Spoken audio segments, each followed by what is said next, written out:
Au nom du Père et du Fils et du Saint-Esprit. Amen. Ô Seigneur, envoie ton esprit qui renouvelle la face de la terre. De l'Évangile de Jésus-Christ selon saint Matthieu, au chapitre 17, versets 1 à 9. En ce temps-là, Jésus prit avec lui Pierre, Jacques et Jean son frère, et il les amena à l'écart sur une haute montagne. Il fut transfiguré devant eux. Son visage devint brillant comme le soleil, et ses vêtements blancs comme la lumière. Voici que leur apparut Moïse et Élie, qui s'entretenaient avec lui. Pierre alors prit la parole et dit à Jésus, « Seigneur, il est bon que nous soyons ici.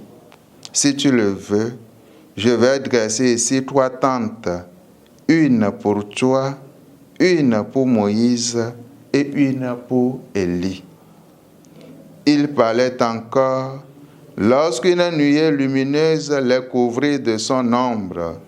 Et voici que, de la nuée, une voix disait, « Celui-ci est mon Fils bien-aimé, en qui je trouve ma joie. Écoutez-le. » Quand ils entendirent cela, les disciples tombèrent face contre terre et furent saisis d'une grande crainte.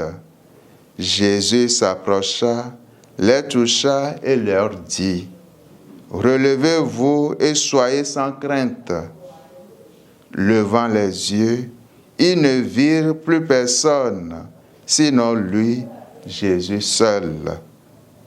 En descendant de la montagne, Jésus leur donna cet ordre, « Ne parlez de cette vision à personne, avant que le Fils de l'homme soit ressuscité d'entre les morts. » Acclamons la parole de Dieu. Louange à toi, Seigneur Jésus. Frères et sœurs en Christ, nous sommes au jeudi 6 août 2026 et en ce jour, l'Église célèbre la fête de la transfiguration du Seigneur. Jésus prend 3 de ses disciples, les amène sur une haute montagne pour leur faire l'expérience de sa gloire. À la transfiguration, la joie anime le cœur des 3 disciples sur le mont Tabor. Ceux-ci souhaitent, à la demande de Pierre, construire 3 tentes pour y demeurer. Les disciples ont fait l'expérience de la gloire de Dieu. Et l'on ne peut voir la gloire de Dieu et demeurer indifférent. Lorsqu'on rencontre véritablement Dieu, l'on veut demeurer avec lui.